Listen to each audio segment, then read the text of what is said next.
baby! Steve-O is a absolute superstar. You ain't so tough with that bad boy tuck. I'ma get it how I'm living, I'ma walk the walk.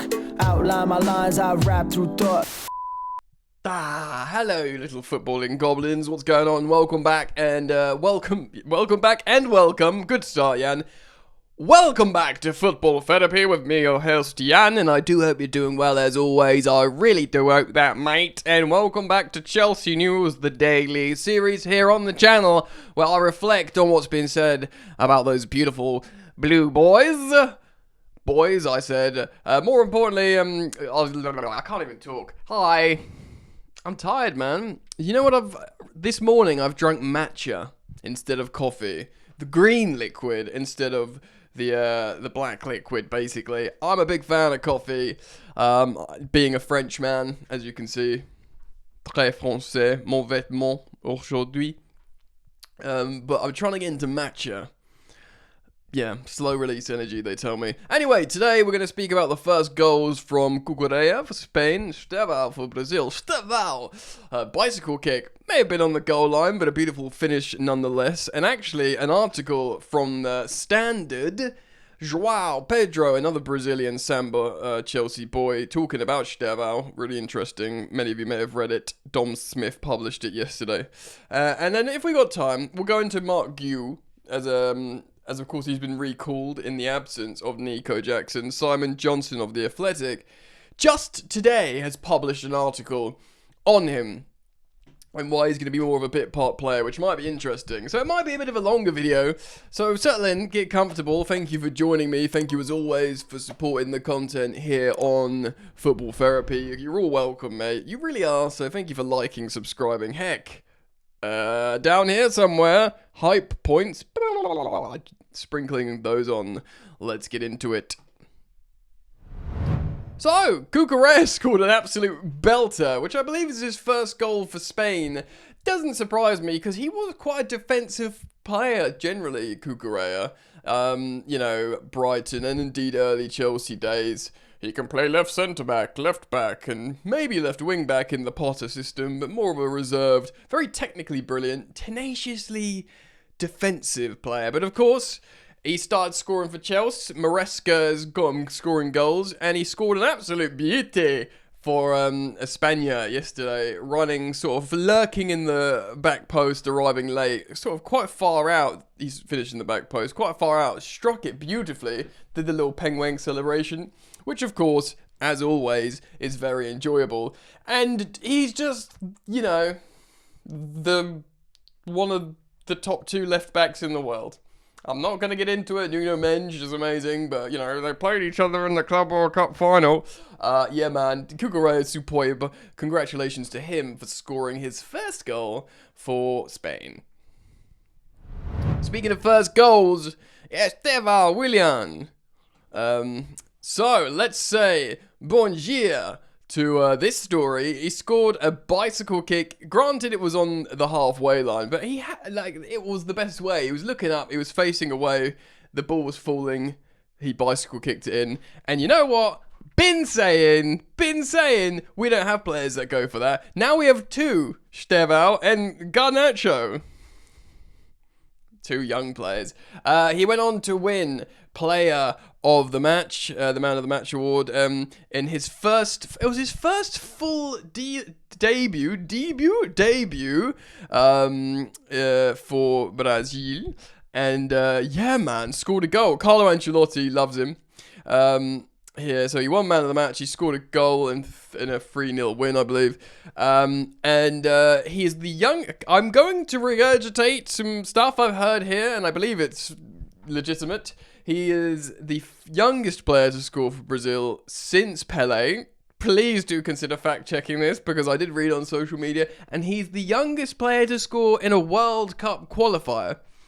Which does surprise me a little bit for such a great footballing nation like Brazil. He's 18, of course, but he's a superstar. A superstar! And Brazil are very, very excited about him, as are Chelsea fans. And we're going to get a little bit more into that now. All right. Okay. Yes, so there is an article on The Standard. I'm not screen sharing today because I want to read through some stuff and just engage with you. So I'm here holding the mic. So Joao Pedro was interviewed by Dom Smith of The Standard.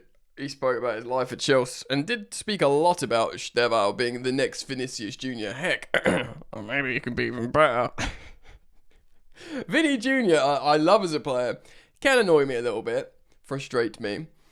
And he's never had like insane productivity, I don't think. But maybe just remember Vinny Jr. took a while to get going. Do you remember the quotes in the Bernabeu? I can't remember who he was talking to. Karim Benzema. Who was he talking to? It was possibly in French. So they can understand. He was like, on my mother's life, this kid's playing against us. Talking about Vinny Jr. Yeah, his teammate, of course. Look, Joao Pedro has revealed how he's helping teenage star Estevao settle at Chelsea, who he is back to emulate Real Madrid star Vinicius Jr. An interview with The Standard Sport, the Chelsea striker spoke on a wide range of topics, including taking Brazil teammate Estevao under his wing since both arriving at Stamford Bridge over the summer. Joao Pedro also discussed his strong relationship with talisman Cole Palmer. Ooh, that's nice, because he's our best player. And insisted Chelsea will be in the title race this season as they look to win the Premier League for the first time in 9 years. 9 years! 9 years. That is not modern Chelsea. We cannot go a decade without winning the Premier League. Or can we? I mean, I guess we might have to and still be pleased with how things are going. But whoa, 9 years is wild. I mean, you can thank Guardiola's reign of absolute terror largely for that, can't you? I mean, Arsenal fans haven't won it for 2,000 years, so, you know. But no, it does feel wild now. So Joao Pedro, let's get some quotes. He says this. We always stay together at breakfast, lunch and training, he said, when discussing his relationship with the other Brazilians in, of course, Estevao and André Santos. I've known Andre for more than 8 years because we have the same sponsor. Andre is funny. We joke a lot. So Joao Pedro is 23. Andre Santos is 21. They're quite similar in age. Of course, there's a bigger drop-off down to the recently 18-year-old Estevao. So he speaks about Estevao and says he's shy. And he does seem shy. It's difficult for him to adapt. I try and push him to ask for his breakfast in English. So I guess this is in the Cobham canteen. And go and try and speak English, you know. I did see a clip, bless him, when he got joined up with the Brazilian national team.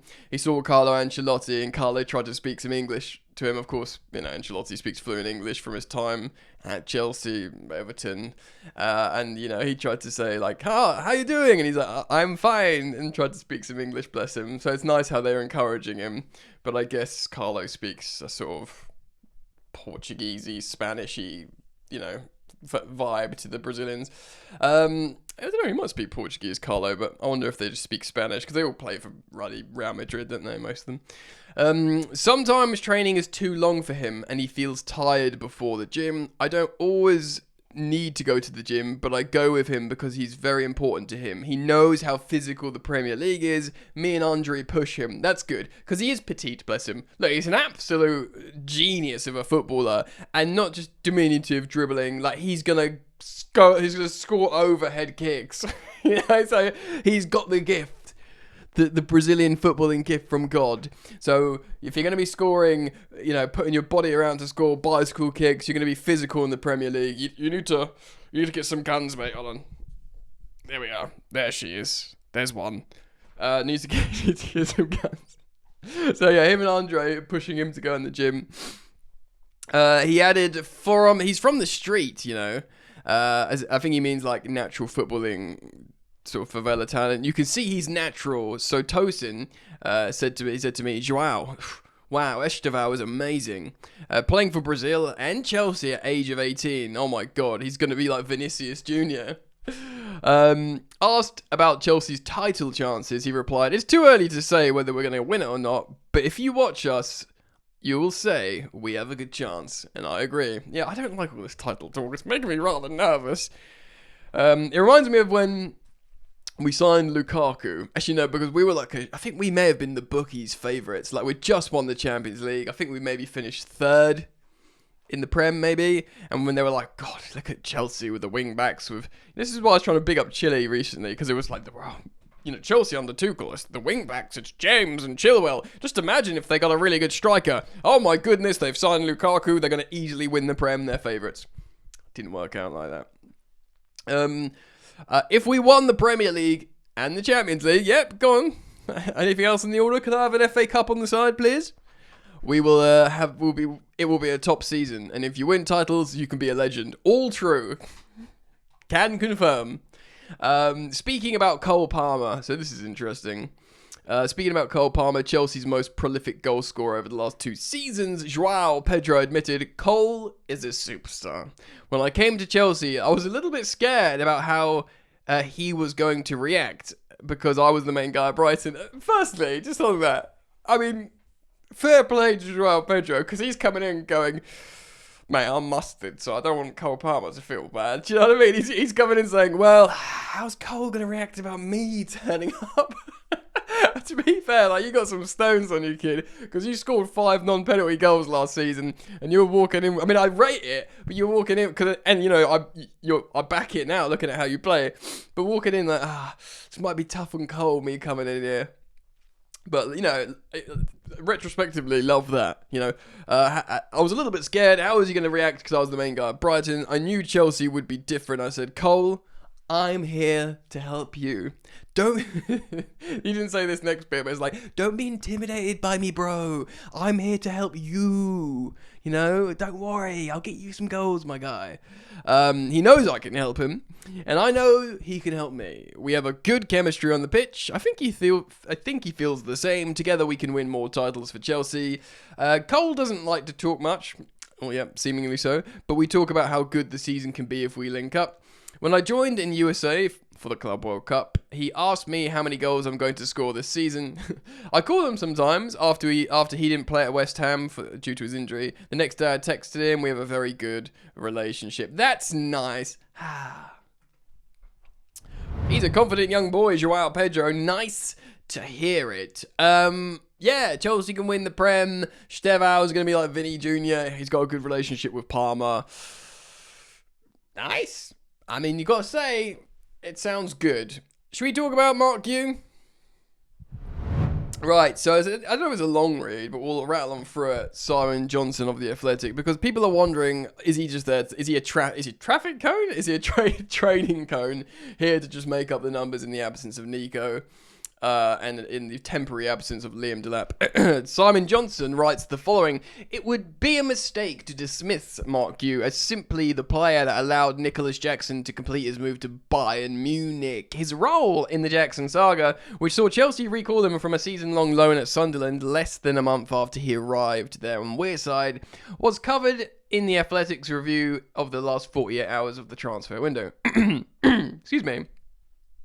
Chelsea, of course, had to act fast to find cover for Liam Delap. He had a hamstring injury against Fulham, and they were contemplating negotiations about bringing Jackson back. And then Gu was the, interesting, unanimous choice among the decision makers at Stamford Bridge, including head coach Enzo Maresca. Nice to hear how the Chelsea manager got a say in bringing back this young player. Of course, Gu made a good impression at Chelsea. He joined from Barcelona for £5 million. It was a release clause that we took advantage of.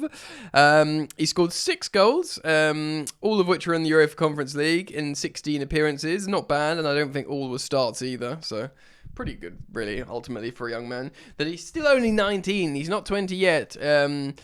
Was Chelsea's top scorer in the competition and joint 3rd overall. Okay, so definitely a contributor. Excuse me again, I'm choking on matcha.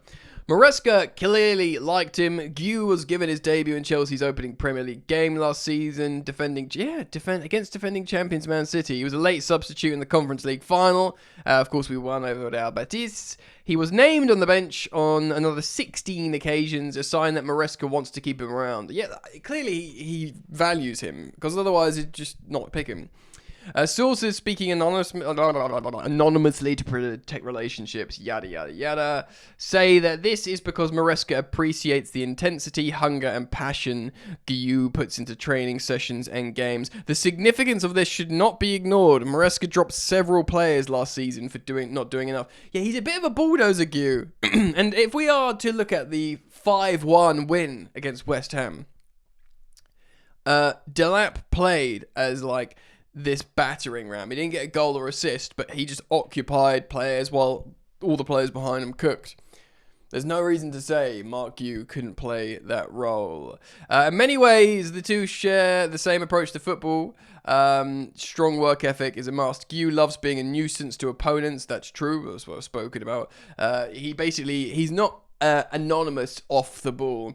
He is, which some players are basically. He causes problems, and it's really, really important. Barca didn't want to sell Guiu. He scored on his debut, of course. Yada, yada, yada. Xavi really liked him. Chelsea convinced him to join by activating the release clause.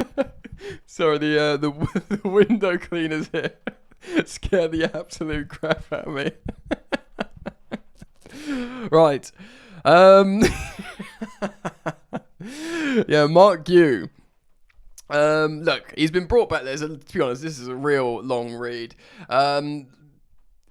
To me, he will fill in for Liam Delap to facilitate a more false 90 attacking player behind the aforementioned Joao Pedro, a Cole Palmer, who knows, a Estevao playing in a more inside role. But go seek out this article because it goes into details like Mark Guiu is not just here to make up the numbers. He will get minutes. He'll be a valued member. I mean, look, he scored for Sunderland in the Cup, but although he's been brought back to Chelsea, he's obviously been immediately named in the Champions League phase squad. So he'll be rubbing his hands together like, I'm going to get minutes in the Champions League. Yeah, I'm happy to be back at Chelsea as a 19-year-old, and, you know, they didn't want to sell me. They wanted to loan me to a Prem team. So the vibes are up. You know? Anyway, we'll leave it there for the moment because I did just want to talk about Guiu, but do keep it locked, guys. A reminder that I'll upload tomorrow, possibly Sunday morning, but then I'm going to be away for a few days. So I'll do a reminder, post on this, on the community tab here and on my Instagram. But in the meantime, thank you for liking, subscribing, and I do hope to see you back here very soon. Peace.